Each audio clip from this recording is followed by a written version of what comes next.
Bismillahirrahmanirrahim. Assalamualaikum warahmatullahi wabarakatuh.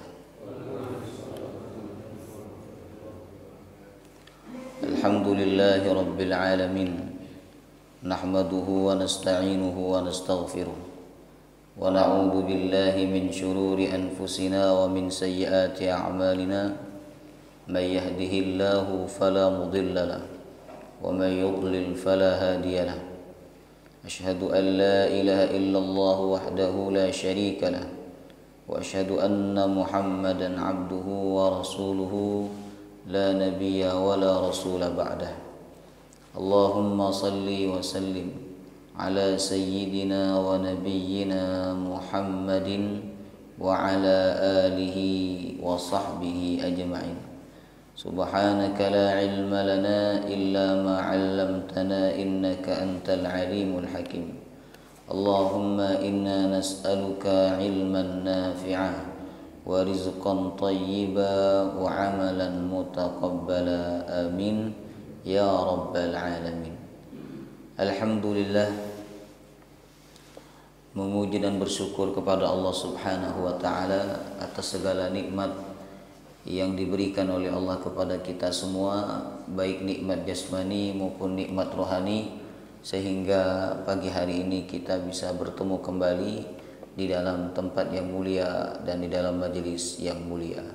Semoga pertemuan kita dan berkumpulnya kita di tempat ini diberkahi dan diridhai oleh Allah Subhanahu wa taala. Amin ya rabbal alamin. Jamaah rahimakumullah, kita akan melanjutkan kajian sirah Nabi sallallahu alaihi wasallam, perjalanan hidup sosok manusia yang paling kita cintai, yang paling kita sayangi, yang kita harapkan syafaatnya kelak pada hari kiamat, yaitu Nabi Muhammad sallallahu alaihi wasallam. Sudah banyak sekali pelajaran-pelajaran sirah yang telah kita pelajari sebelum-sebelumnya, dan sekarang kita sudah memasuki fase yang ketiga dari 3 fase utama sirah Nabi SAW. Yang pertama fase sebelum kelahiran, kemudian sampai beliau diangkat menjadi Nabi SAW.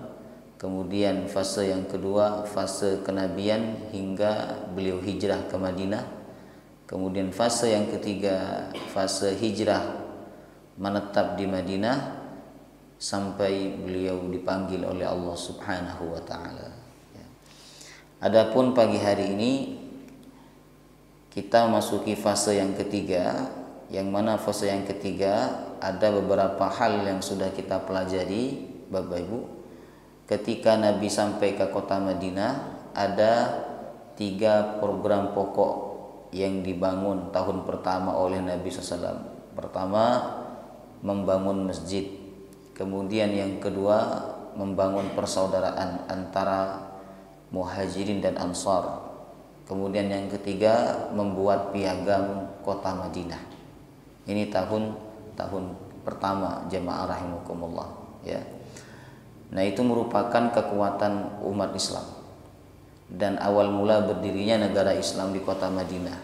Sebelum Nabi SAW membangun persaudaraan, terlebih dahulu Nabi membangun hubungan mereka dengan Allah. Apabila hati umat Islam ini dekat kepada Allah, mereka tidak memutuskan hubungan dengan Allah, maka mudah di antara mereka untuk dipersatukan, karena mereka punya tujuan yang sama, yaitu sama-sama ingin mengharapkan ridha Allah, sama-sama ingin menjalankan syariat Allah Subhanahu wa taala. Tapi apabila masing-masing punya kepentingan sendiri-sendiri, Bapak Ibu, nah ini susah untuk dipersatukan, ya kan? Mereka akan berusaha bagaimana kepentingan mereka ini terwujud. Begitu juga yang lainnya, sehingga berbeda pemikiran, kemudian berbeda cara pandang dan sebagainya. Jemaah rahimakumullah, ya kan? Makanya kalau kita mencari keabadian, itu pasti kita mudah dipersatukan. Tapi kalau kita mencari kesementaraan, kata nelayan itu yang lagi viral, ya kan? Apabila motivasinya kesetaraan, maka pikirannya akan kotor. Tapi apabila motivasinya keabadian, maka pikirannya akan jernih. Subhanallah. Terkadang kita mendapatkan pelajaran bukan dari orang-orang terpelajar, bukan dari profesor doktor, tapi terkadang kita diberikan pelajaran oleh Allah Subhanahu wa taala dari orang-orang biasa seperti beliau. Jamaah rahimakumullah. Ya kan? Mungkin banyak orang tidak menyangka bahwa ada seorang nelayan punya kalimat hikmah seperti itu, tapi luar biasa, ya kan? Artinya kalau kita punya tujuan yang sama yaitu akhirat, maka kita mudah dipersatukan. Lalu yang kedua, Nabi membangun persaudaraan. Yang ketiga, Nabi membuat piagam kota Madinah. Lalu kemudian jemaah rahimakumullah, program di tahun kedua Nabi SAW ini beliau mulai diperintahkan oleh Allah beberapa ibadah, ya, seperti ibadah puasa, kemudian adzan, iqamah, dan kewajiban untuk sholat berjamaah. Lalu termasuk juga perintah yang ada di tahun kedua ketika Nabi berada di kota Madinah, yaitu perintah untuk berjihad, ya. Berjihad, awalnya jihad itu diizinkan, tapi ketika orang kafir ingin menyerang kaum muslimin, maka jihad menjadi diwajibkan. Jemaah rahimakumullah. Nah, kemudian jihad pertama atau perang pertama yang dilakukan oleh Nabi dan kaum muslimin melawan orang-orang kafir yaitu perang Badar. Ini sudah kita pelajari, Bapak Ibu. Dan berbagai macam kisah-kisah dalam perang Badar juga sudah kita pelajari. Kemudian perang yang kedua, jemaah rahimakumullah, yaitu perang Uhud. Nah, ini juga sedang kita pelajari, ya, perang Uhud. Perang Uhud ini, Bapak Ibu, awal mulanya terjadi karena orang-orang kafir Mekah ingin balas dendam atas kekalahan mereka ketika perang Badar. Ya kan? Mereka tidak terima atas kekalahan itu. Kenapa? Karena pasukan mereka banyak di perang Badar, sedangkan pasukan muslimin hanya 313. Belum lagi tokoh-tokoh mereka pada perang Badar banyak yang mati, Abu Jahal dan tokoh-tokoh yang lain, jemaah rahimakumullah. Sehingga ada seorang yang kaya raya saat itu, namanya siapa? Namanya Muawiyah bin Abi Sufyan, jemaah rahimakumullah, ya kan? Namanya seorang Quraisy, namanya Muawiyah bin Abu Sufyan. Abu Sufyan ini punya anak nanti Muawiyah yang menjadi khalifah, jemaah rahimakumullah. Dan Abu Sufyan ini orang kaya di kota Mekah. Dia mengumpulkan banyak hartanya dan mengajak orang-orang, para pedagang, untuk mengumpulkan hartanya demi menjaga dan mengembalikan kehormatan orang-orang Mekah. Maka mereka mengumpulkan harta untuk menyerang kaum muslimin, jemaah rahimakumullah. Sehingga jumlah pasukan yang terkumpul dari kafir Quraisy itu adalah ada 3.000 pasukan, ya. Kemudian jemaah rahimakumullah, mereka khawatir kekuatan kaum muslimin ini mengancam keberadaan kaum Quraisy, ya. Makanya mereka berencana untuk menyerang kaum muslimin yang ada di kota Madinah, Bapak Ibu. Ini awal mula terjadinya perang Uhud. Kemudian jemaah rahimakumullah, ini juga sudah kita pelajari, ya.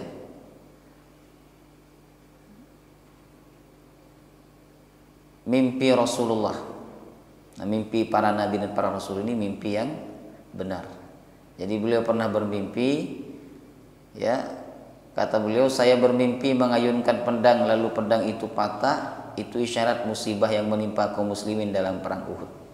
Jadi Allah sudah kasih isyarat bahwa kaum muslimin akan mengalami kekalahan dalam perang Uhud.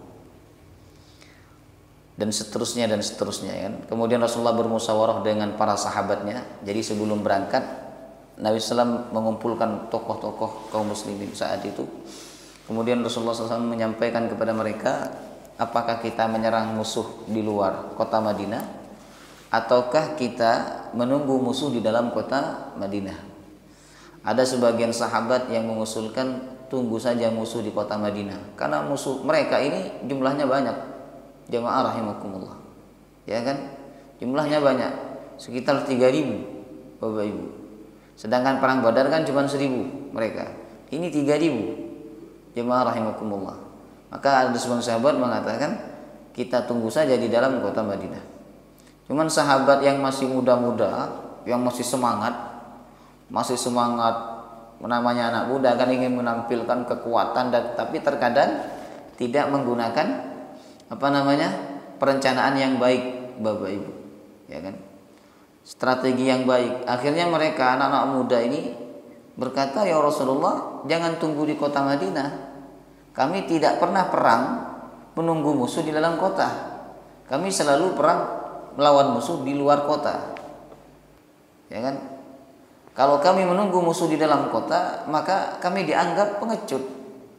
Dan juga kami khawatir rumah-rumah kami dirusak oleh mereka. Kami mengusulkan bahwa perang ini kita hadapi musuh, kita tunggu musuh di luar kota Madinah. Jemaah rahimakumullah.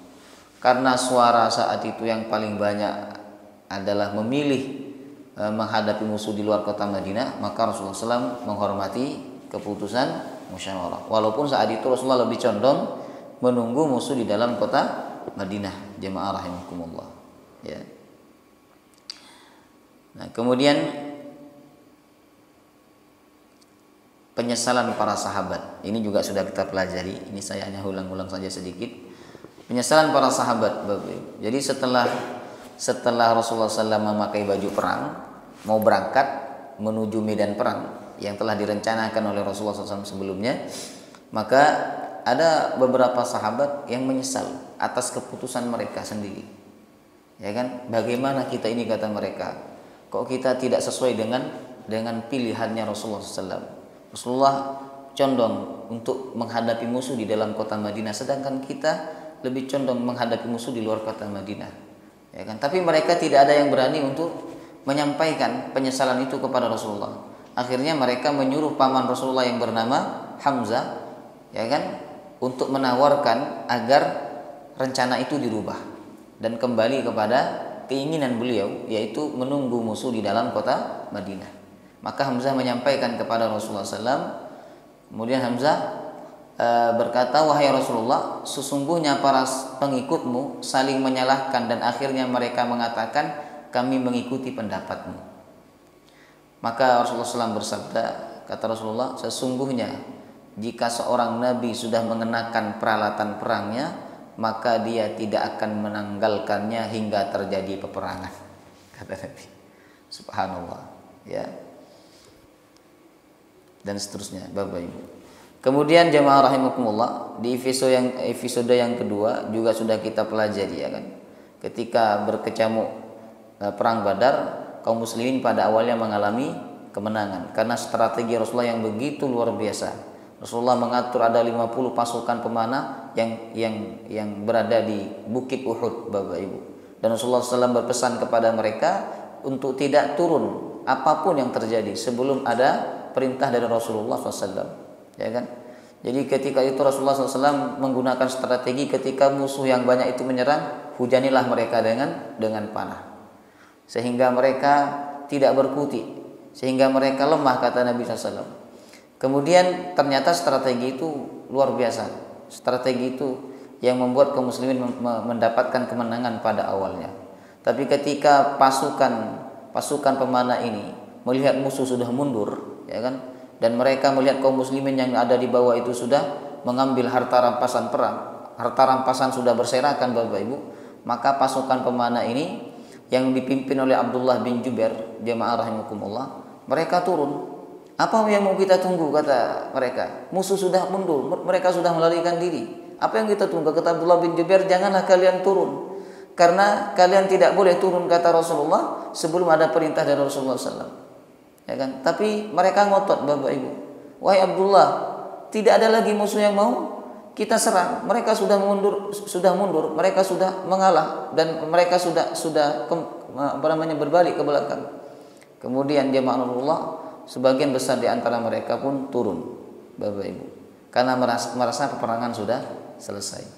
Nah, ketika mereka turun itu, ternyata Khalid bin Walid yang menjadi pemimpin perang Uhud, yang nantinya beliau masuk Islam kan. Nah, Khalid bin Walid ini juga cerdas jamaah rahimakumullah. Maka ketika melihat pasukan pemanah sudah turun, Khalid bin Walid berputar kembali jamaah rahimakumullah, tapi lewat belakang. Kemudian membunuh Abdullah bin Jubair dan menguasai medan pasukan pemanah kaum muslimin. Nah, saat itulah mulai kacau pasukan kaum muslimin ketika titik yang sangat krusial dikuasai oleh orang-orang kafir. Nah, akhirnya pada kaum muslimin mengalami kekalahan jamaah rahimakumullah. Sehingga ada seorang tokoh saat itu yang mati syahid namanya Hamzah bin Abdul Muttalib. Kemudian karena suasana yang sangat darurat dan medan peperangan pada akhirnya dikuasai oleh orang-orang kafir, akhirnya Rasulullah SAW saat itu mengalami luka-luka, Bapak Ibu. Jadi pelipisnya luka, bahkan dalam satu riwayat gigi Nabi SAW tanggal jamaah rahimakumullah, ya kan? Nah, kemudian para sahabat melindungi Rasulullah sampai akhirnya ada berita kan? Berita apa?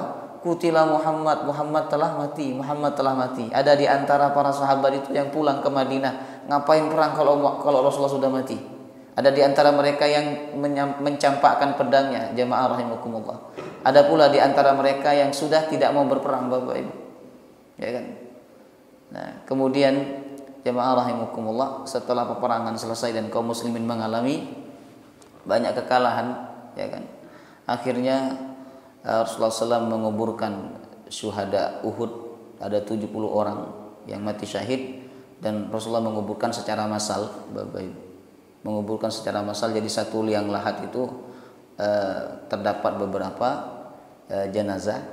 Kemudian yang didahulukan atau yang diutamakan untuk masuk adalah mereka yang banyak hafalan Al-Qur'annya, jamaah rahimakumullah, ya. Nah, sekarang kita masuk ini ya, pelajaran dari peristiwa perang Uhud. Ada 14 pelajaran yang dapat kita ambil, Bapak Ibu.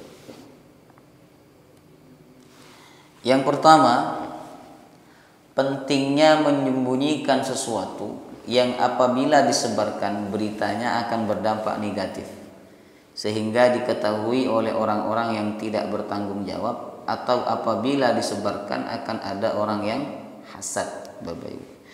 Nah, jadi ketika orang-orang kafir Mekah ingin menyerang kaum muslimin yang ada di kota Madinah, nah berita penyerangan mereka ini bocor.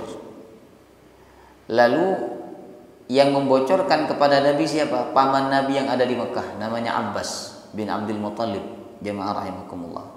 Abbas mengirimkan surat, dititipkan kepada seseorang, disampaikan kepada Nabi. Nah, waktu itu Nabi tidak langsung menyampaikan kepada para sahabatnya, Bapak Ibu.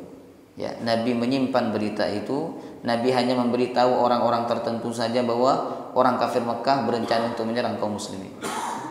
Nah, sehingga dari ini kita bisa mengambil pelajaran tentang pentingnya menyembunyikan sesuatu yang apabila kita sebarkan sesuatu itu bisa berdampak negatif.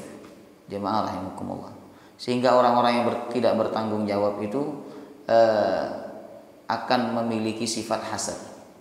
Makanya kata Nabi dalam hadis yang sahih, jemaah rahimakumullah, sebisa mungkin kita ini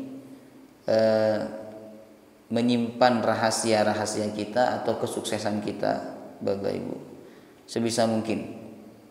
Ya, kata Nabi, ista'inu ala inja'il hawaij bil kitman fa inna kulladzi ni'matin mahsud. Mintalah pertolongan kepada Allah Subhanahu wa taala ala inja'il hawaij, untuk terpenuhnya hajat-hajat kalian, bil kitman, dengan merahasiakan. Jadi kalau kita punya hajat, punya rencana, punya keinginan, itu dirahasiakan aja. Enggak usah cerita-cerita sama orang. Dan biasanya keinginan atau rencana yang dicerita-ceritakan itu biasanya enggak jadi, jemaah rahimakumullah. Ya kan? Pokoknya kalau kita sudah punya hajat, Bapak Ibu, yang cerita ini kan ada orang suka cerita, belum berhasil sudah cerita, belum dilakukan sudah cerita. Nanti saya akan begini. Akhirnya orang, hebat betul orang nih. kemudian muncul hasad, dengki dari hati orang lain. Nah, hasad dan dengki. Kemudian setelah dia bercerita ternyata Allah SWT gagalkan hajatnya, Allah gagalkan rencananya, Allah gagalkan keinginannya. Makanya Nabi berpesan dalam hadis riwayat Abu Nuaim, "Ista'inu ala inja'il hawa'is bil kitman, fa inna kulladhi ni'mat mahsud." Mintalah pertolongan kepada Allah dengan menyembunyikan hajat-hajat kalian. Dengan menyembunyikan hajat-hajat kalian. Jadi jangan cerita kepada manusia, tapi ceritalah kepada Allah. Kalau panjenengan pengen umroh, nggak usah cerita-cerita kepada manusia. Udah cerita sama Allah. Panjenengan pengen hajat apa? Pengen hajat dunia, nggak usah cerita kepada manusia, tapi cerita kepada Allah Subhanahu wa Ta'ala, Bapak Ibu. Ya kan? Fa inna kulladhi ni'matin mahsud. Karena sesungguhnya setiap nikmat itu pasti ada orang yang hasad. Lah nanti ketika hajat kita ini sudah terkabul, sudah kita dapatkan, sudah terpenuhi, maka begitu juga jangan cerita kepada orang lain. Karena tidak semua orang senang apabila melihat kita senang. Mungkin lisannya memuji, mungkin wajahnya senyum di hadapan kita, tapi kita tidak tahu hatinya. Jamaah rahimakumullah. Ya kan? Begitu juga kalau kita lagi susah, itu nggak usah disebar-sebar supaya kita dapat belas kasihan orang. Tidak, jamaah rahimakumullah. Jangan demikian.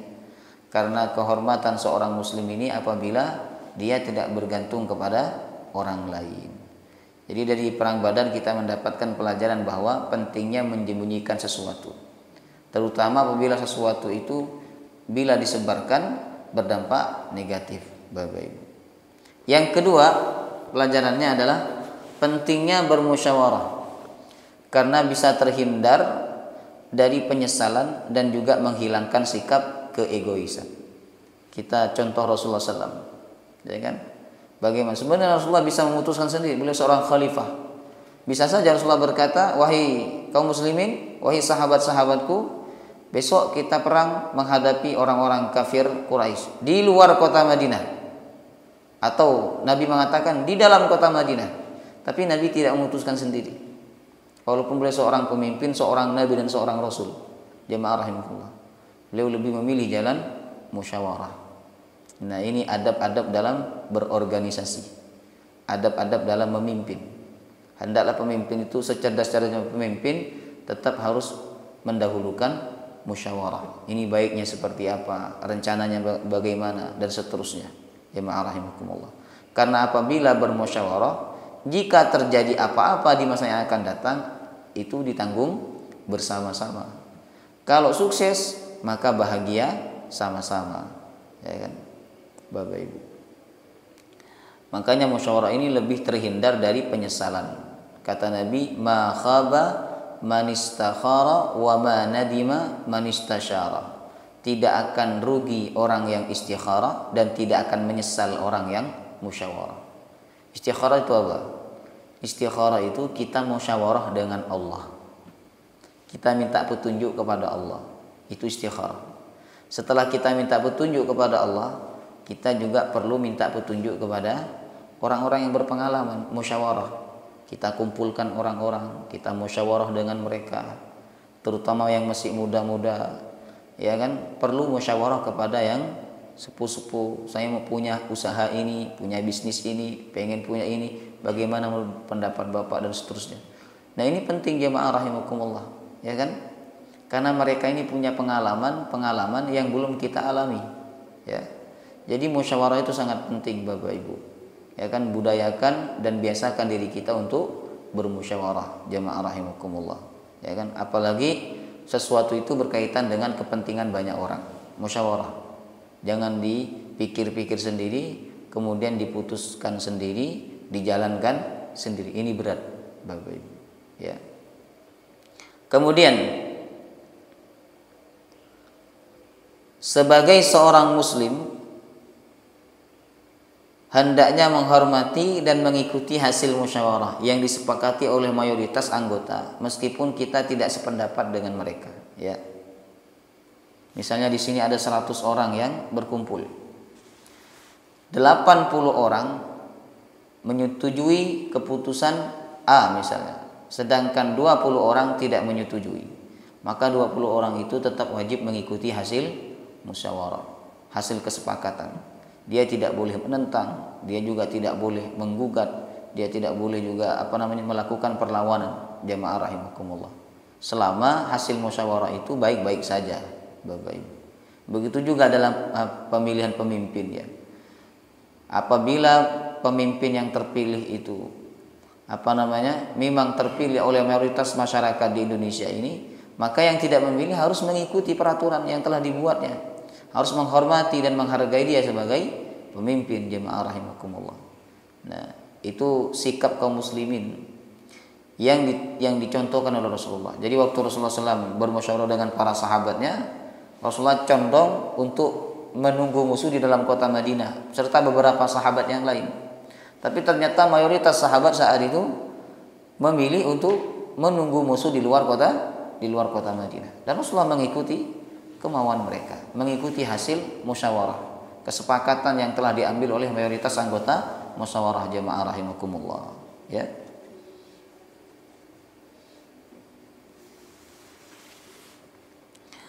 Begini dalam kitab fikih jamaah rahimakumullah disebutkan, kita ini kalau bermusyawarah itu sudah dapat pahala. Kalaupun kita tidak menjalankan hasil musyawarah kita sudah dapat pahala karena sudah bermusyawarah. Kemudian kalau kita menghormati hasil musyawarah, kita juga dapat pahala karena kita mencontoh sunnah Nabi Sallallahu Alaihi Wasallam. Bapak Ibu. Jadi budayakan musyawarah dan budayakan menerima serta mengikuti hasil kesepakatan mayoritas anggota musyawarah.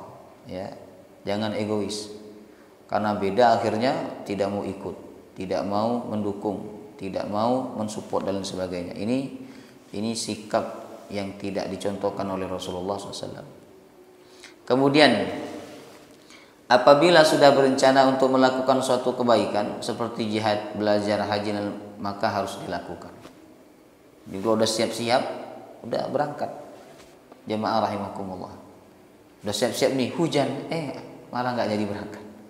Walaupun sudah hujan Bapak Ibu, ini udah siap-siap nih, sudah sebisa mungkin berangkat. Jamaah rahimakumullah. Ya kan? Jadi ada perkataan yang indah dalam kitab Ta'limul Muta'allim. Tekunilah apa yang sedang kau hadapi, atau tekunilah apa yang ada di hadapan. Tekuni apa yang ada di hadapan kita. Tekuni jamaah rahimakumullah. Kita sekarang berada di hadapan ilmu, di dalam majelis ilmu. Ya sudah, tekuni majelis ini. Kita duduk di majelis ini tidak lama Bapak Ibu. Sebentar saja kita duduk di sini. 45 menit atau setengah jam jamaah rahimakumullah. Ya kan, tekuni, berusaha untuk mendengarkan, memahami, ngantuk-ngantuk ditahan, ya kan. Tapi kalau nggak bisa ditahan, tidur juga ya tidak masalah, jemaah rahimakumullah. Tapi tekuni. Begitu juga ketika kita berhadapan dengan ibadah, tekunilah ibadah itu. Kita sedang berhadapan dengan ibadah sholat, tekuni ibadah sholat kita, karena kita sholat ini tidak lama, paling 5-10 menit, jemaah rahimakumullah. Ya kan, tekuni. Begitu juga ketika kita berada di hadapan keluarga kita, ya kan, acara keluarga, tekuni acara itu. Kalau dalam pekerjaan kita berhadapan dengan suatu pekerjaan, tekuni.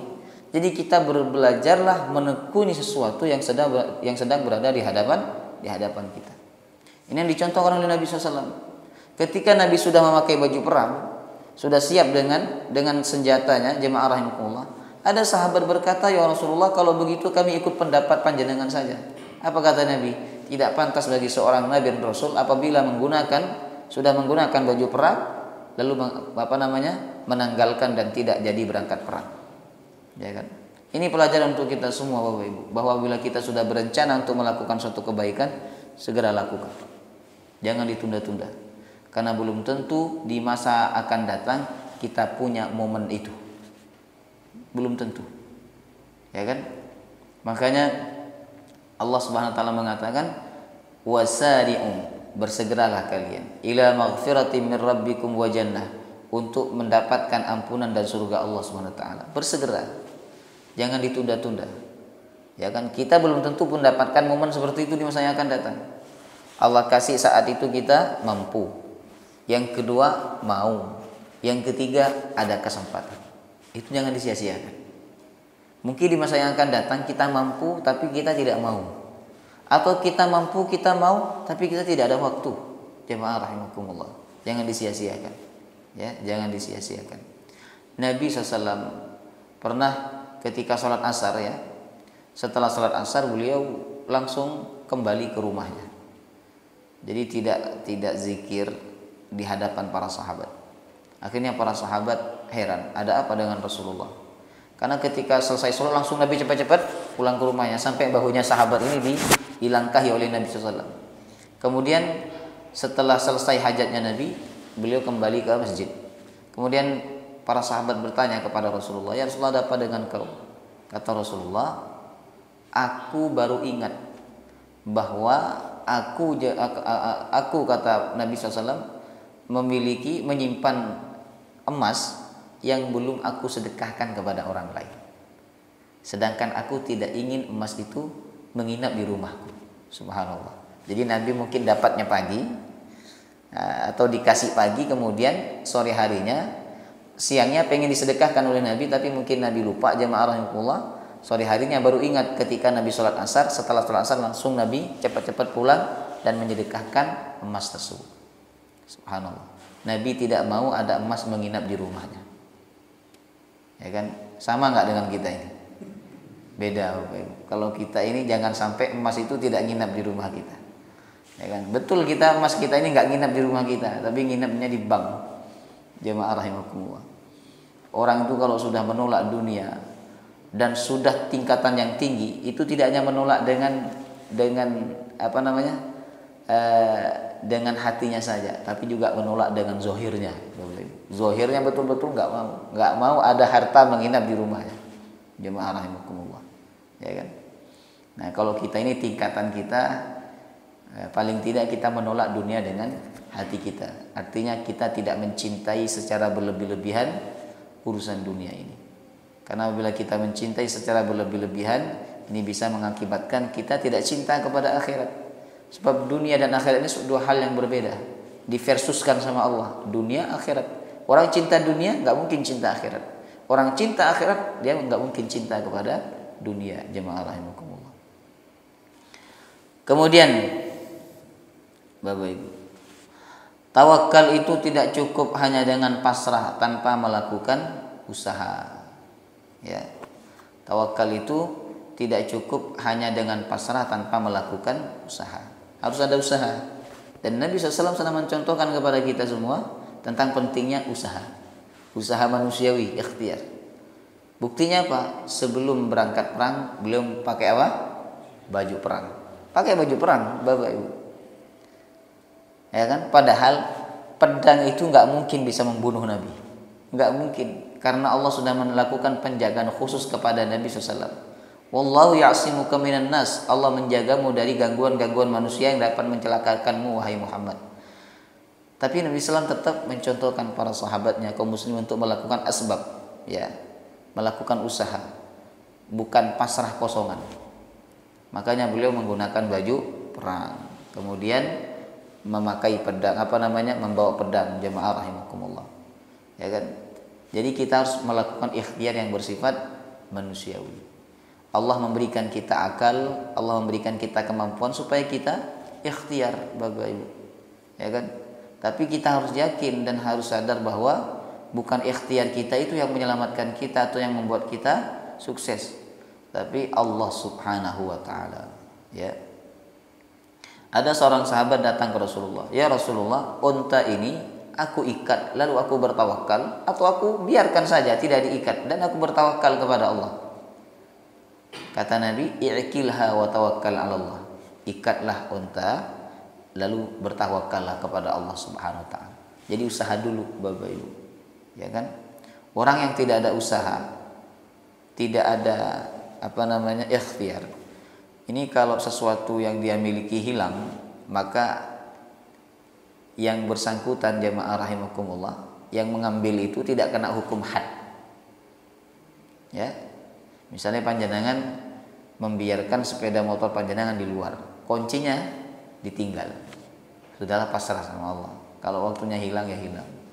Kalau enggak ya enggak gitu kan. Jadi tawakalnya tingkat tinggi ini. Tapi salah. Bapak Ibu. Ternyata hilang, maka orang yang mengambil itu tidak kena hukum had, enggak kena hukum potong tangan dalam Islam. Karena apa? Dia mengambil bukan di tempat penyimpanan. Tapi kalau dia mengambil di tempat penyimpanan sudah dikuncil dan sebagainya, jemaah rahimakumullah, sudah ada ikhtiar dari yang memiliki, maka yang bersangkutan baru kena hukum had. Jadi hendaklah kita ikhtiar. Kita pengen sehat, ikhtiar. Olahraga, jaga makanan, jamaah rahimakumullah. Tapi kita harus ingat ikhtiar kita ini tidak dapat memanjangkan usia kita. Enggak bisa Bapak Ibu. Ya kan? Cuman ikhtiar, apa salahnya ikhtiar? Karena kita lihat orang-orang yang menjaga kesehatan rata-rata usia mereka panjang, jamaah rahimakumullah. Ya kan? Orang-orang Cina, orang-orang Jepang dan sebagainya. Mereka betul-betul menjaga pola hidup mereka, olahraganya, makanan dan seterusnya. Dan rata-rata mereka diberikan usia panjang. Ya kan? Tapi orang-orang kafir dikasih usia panjang oleh Allah ini wajar. Karena kenikmatan mereka di dunia, Allah kasih kenikmatan yang sempurna. Sedangkan orang-orang beriman kenikmatan bukan di dunia, di akhirat. Makanya kebanyakan orang beriman Bapak Ibu diwafatkan oleh Allah SWT, ya kan? Usianya 60, paling mentok 70. Lewat sedikit yang lewat 70, jemaah rahimakumullah. Karena Allah ingin orang beriman ini segera merasakan kenikmatan yang sesungguhnya, kenikmatan barzah dan kenikmatan surga, ya. Jadi tidak cukup tawakal, hanya pasrah, harus ada usaha yang dilakukan. Ketika Maryam lemah, kemudian dia berkata kepada Allah, "Ya Allah, berikan aku makan." Kata Allah, "Goyanglah pohon kurma itu, maka kurma akan jatuh kepadamu." Kata Allah SWT. Akhirnya digoyang oleh Maryam. Padahal waktu itu Maryam lemah karena mau melahirkan. Jamaah rahimakumullah, ya kan?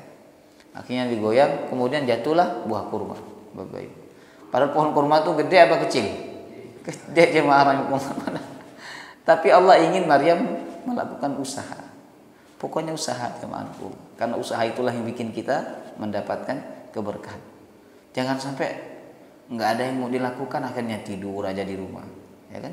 Jangan seperti itu. Pokoknya usaha keluar. Entah itu silaturahim, usaha apa saja, ya kan? Usaha. Ya kan? Karena usaha itu yang dapat membantu kita mendapatkan apa yang kita inginkan, ya. Allah suka orang-orang yang berusaha. Kemudian yang keenam, adanya ujian maka akan terlihat siapa yang benar-benar mukmin dan munafik. Bapak Ibu. Waktu kaum muslimin berangkat menuju medan perang, yaitu menuju Bukit Uhud, jamaah rahimakumullah, ada 300. Waktu itu ada 1000 kaum muslimin yang berangkat. Berarti 1000 lawan 3000 ini kan. 1000 kaum muslimin yang berangkat. Ada 300 orang yang dipimpin oleh Abdullah bin Ubay bin Salul membelot. Karena Abdullah bin Ubay bin Salul ini termasuk orang munafik, Bapak Ibu. Dan waktu itu dia tidak setuju memang. Tidak setuju perang melawan musuh di luar kota Madinah karena jumlah musuhnya banyak dan mereka sudah melakukan persiapan yang matang, Bapak Ibu. Tidak setuju. Akhirnya ketika di tengah jalan dia mempengaruhi orang-orang. Ada 300 orang yang terpengaruh oleh dia. Kata dia, ngapain kita ikuti pendapat sahabat-sahabatnya Muhammad? Harusnya kita mengikuti sahabat-sahabatnya, mengikuti pendapatnya Rasulullah, mengikuti pendapatnya Nabi Muhammad, kata Abdullah bin Ubay bin Salul. Ya kan? Saya tidak setuju dengan pendapat-pendapat mereka. Kenapa Muhammad itu mengikuti pendapat sahabat-sahabatnya? Bukankah dia punya pendapat yang lebih baik? Dan itu sama dengan pendapatku, kata Abdullah bin Ubay bin Salul. Maka Abdullah bin Ubay bin Salul, daripada kita menyerahkan nyawa kita kepada orang kafir, mendingan kita pulang saja, kita kembali ke Madinah. Maka ada 300 orang saat itu yang terpengaruh dan kembali ke kota Madinah. Jamaah rahimakumullah. Ya kan? Nah, mereka adalah orang-orang munafik.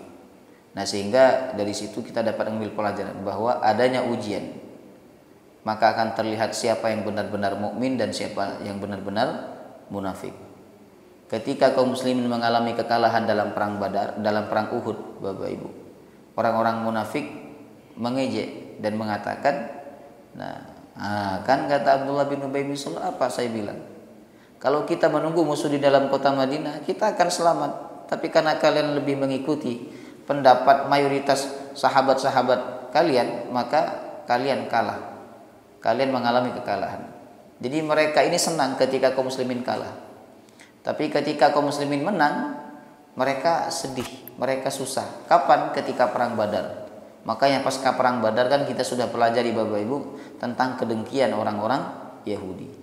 Jadi adanya ujian itu terlihat siapa yang benar-benar dan siapa yang tidak benar-benar, jemaah rahimakumullah. Ya kan? Kalau kan kondisi lagi nyaman, kondisi semua akan mengakui kita sebagai keluarga. Betul kan? Tapi kalau kita lagi kondisi nggak nyaman, ekonomi susah, Bapak Ibu, hutang banyak orang yang harusnya mengakui kita sebagai keluarga, tapi dia tidak mengakui kita sebagai keluarga. Itu biasa, jemaah rahimakumullah. Ya kan? Nah, orang ketika lagi sukses, banyak uangnya, banyak hartanya, yang bukan keluarga pun ngaku sebagai keluarga.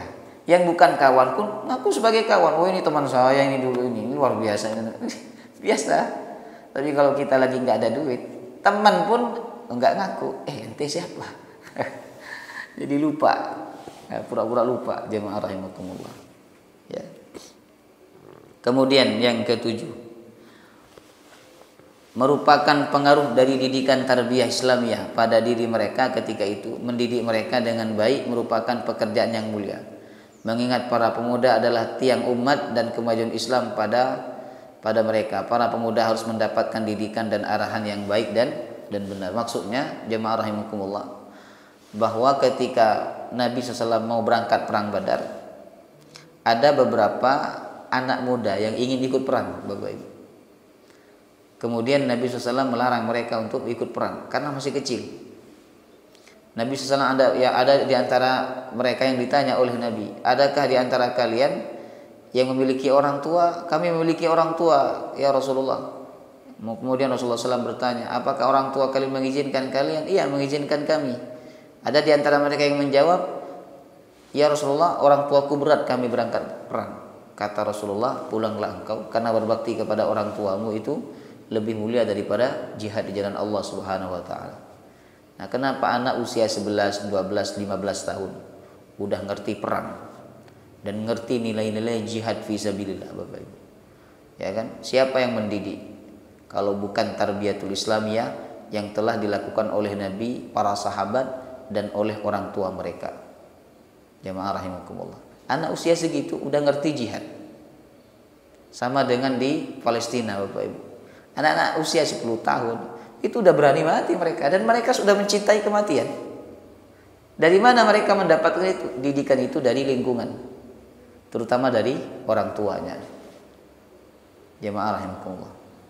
Ya kan? Ada anak itu usia 15 tahun, 13 tahun, 14 tahun, itu diwawancarai. Kamu tidak takut mati, kenapa kamu tidak pergi dari sini? Kata dia apa? Kematian, mati syahid itu kematian yang kami rindukan. Tidak semua orang dipilih oleh Allah untuk mati syahid. Itu anak usia 11, 12, 15 tahun. Jamaah rahimakumullah. Ya, coba anak sekarang di negeri kita ini, usia 11 tahun, 12 tahun. Apa yang ada di bayangan mereka? Apa yang ada di bayangan mereka? Game, jamaah rahimakumullah. Ya kan? Mereka berperang juga, tapi bukan perang online. Perang online, Bapak Ibu.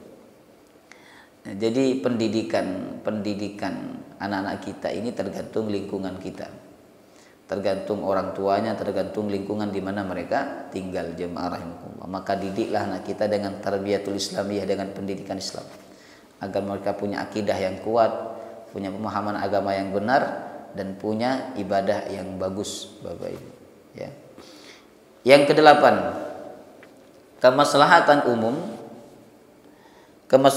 umum harus didahulukan atas kemaslahatan pribadi.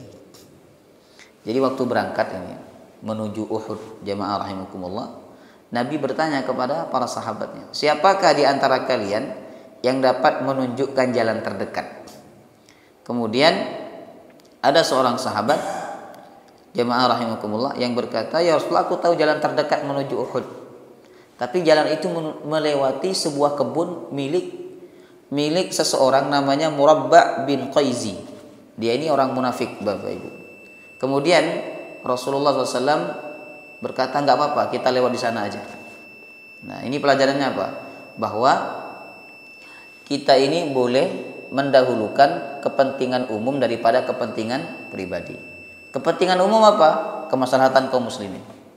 Kepentingan pribadi apa? Kepentingan pribadi itu kebun itu milik orang, bukan milik umum, itu milik seorang Yahudi, milik seseorang. Nah, sehingga apabila kita melewati kebun itu, padahal kebun itu dilewati tanpa izin dari orang yang punya kebun, ini diperbolehkan apabila ada kepentingan kaum muslimin. Jemaah rahimakumullah, diperbolehkan. Ya kan, selama melewati itu tidak merusak kebun dia, kemudian tidak tidak merugikan kebunnya dia. Hanya numpang lewat saja ini diperbolehkan. Tapi kalau kepentingan pribadi, jemaah rahimakumullah, kita tidak boleh melewati tanah seseorang kecuali atas izin orang tersebut. Ya kan? Tapi insya Allah kita yakinkan kalau kita lewat di tanahnya orang, selama kita tidak merusak, kira-kira orang itu mengizinkan atau tidak? Mengizinkan, insya Allah. Sudah husnuzan saja. Karena mau cari orang yang minta izin nggak berangkat kita. Ya, jadi kemaslahatan umum harus didahulukan atas kemaslahatan pribadi, Bapak Ibu. Pentingnya taat kepada pemimpin, karena taat kepada pemimpin memiliki nilai dan kedudukan yang sangat penting yang akan berdampak sangat besar. Ketika pasukan pemanah taat kepada Nabi, mereka mengalami kemenangan. Tapi ketika mereka tidak taat kepada Nabi dan tidak taat kepada pimpinan mereka dalam pasukan pemanah, yaitu Abdullah bin Jubair, mereka mengalami kekalahan. Dan karena mereka ini, kaum muslimin mengalami kekalahan yang besar dalam perang Uhud. Jamaah rahimakumullah. Jadi taat kepada pemimpin itu ada nilai tersendiri, ya kan? Kemudian yang ke-10, hendaknya kita berhati-hati dari sikap ambisi terhadap dunia, karena dapat menjerumuskan manusia dalam kebinasaan. Hati-hati, ya kan? Karena pasukan pemanah ini tidak mengindahkan perintah Nabi dan juga komando dari Abdullah bin Jubair, jemaah rahimahullah, itu karena tergiur dengan harta rampasan. Jadi hati-hati Bapak Ibu. Orang kalau sudah bersyahwat kepada dunia, kalau dia tidak dikendalikan dengan iman, maka bahaya ini. Dia bisa melakukan apa saja asalkan dia bisa mendapatkan dan memenuhi hasrat dunianya. Jemaah rahimahullah. Banyak orang yang binasa, rusak, hancur gara-gara dia tidak bisa mengendalikan syahwat dunianya. Jemaah rahimahullah. Yang ke-11, pentingnya kehati-hatian dalam membenarkan sebuah isu. Karena para musuh menggunakan berbagai isu, terutama di masa sekarang ini dengan berbagai media informasi dari luar. Waktu perang Badar berkecamuk dan kaum muslimin saat itu mulai kewalahan menghadapi musuh, ada isu Muhammad telah mati, Muhammad telah mati. Itu sengaja disebarkan supaya kaum muslimin semakin lemah dan semakin tidak semangat untuk berperang. Jemaah rahimakumullah. Makanya hati-hati dengan isu. Apalagi sekarang kita berada di zaman media sosial. Ini hati-hati Bapak Ibu. Isu-isu itu harus disortir dulu. Harus dipastikan kebenaran. Kalau kita tidak tahu benar atau tidak, jangan disebarkan. Jemaah rahimakumullah. Ya kan? Kemudian merujuk atau bertanya kepada ahli ilmu dalam hal-hal yang tidak diketahui. Waktu Abu Sufyan berkata, hidup Hubal, hidup Hubal. Hubal ini nama berhala mereka. Kemudian Nabi SAW ditanya oleh para sahabatnya, ya Rasulullah, bagaimana menjawab perkataan itu? Kata Rasulullah, jawablah Allahu Akbar. Allah Maha Besar, Allah Maha Besar. Jadi kalau kita tidak tahu, hendaklah kita merujuk kepada ahli ilmu, orang-orang yang berilmu. Nah, kemudian ini yang terakhir. Islam itu tidak mengenal fanatik kepada individu. Islam itu mengikuti wahyu Allah. Ketika ada isu Muhammad mati, Muhammad telah terbunuh, Muhammad telah terbunuh, ada sebagian sahabat yang pulang ke Madinah. Ada sebagian mereka yang mencampakkan pedangnya, ada sebagian mereka yang lemah dan tidak lagi mau berperang. Jemaah rahimakumullah. Tapi ada sebagian lain, ya kan, yang berkata, kita ini adalah mengikuti wahyu Allah. Kita bukan bukan fanatik kepada Nabi Muhammad. Jadi seandainya Nabi Muhammad telah meninggal, telah wafat, maka kita akan tetap melanjutkan perjuangan ini. Ini menunjukkan bahwa Islam itu bukan agama yang fanatik kepada individu. Makanya ketika Nabi wafat, Bapak Ibu, kan banyak sahabat yang tidak terima itu kan. Tapi Abu Bakar berkhutbah dan berkata, membacakan firman Allah, "Wa ma Muhammadun illa rasul." Tiadalah Muhammad ini kecuali seorang rasul, dan sudah berlalu rasul-rasul sebelumnya, mereka sudah wafat. Begitu juga Muhammad, beliau juga mengalami wafat sebagaimana rasul-rasul yang lain, ya. Jadi kita tidak boleh fanatik kepada individunya. Hendaklah kita berpegang teguh kepada wahyu, karena manusia ini ada masanya, sedangkan wahyu tidak ada masanya, Bapak Ibu. Wahyu itu abadi. Kemudian yang terakhir, ketika Rasulullah menguburkan syuhada dan mendahulukan orang yang banyak hafalan Al-Qur'annya, ini menunjukkan keagungan Al-Qur'an dan orang yang menghafalkan Al-Qur'an. Wallahu taala alam bissawab. Alhamdulillah, pembahasan kita tentang perang Uhud sudah selesai.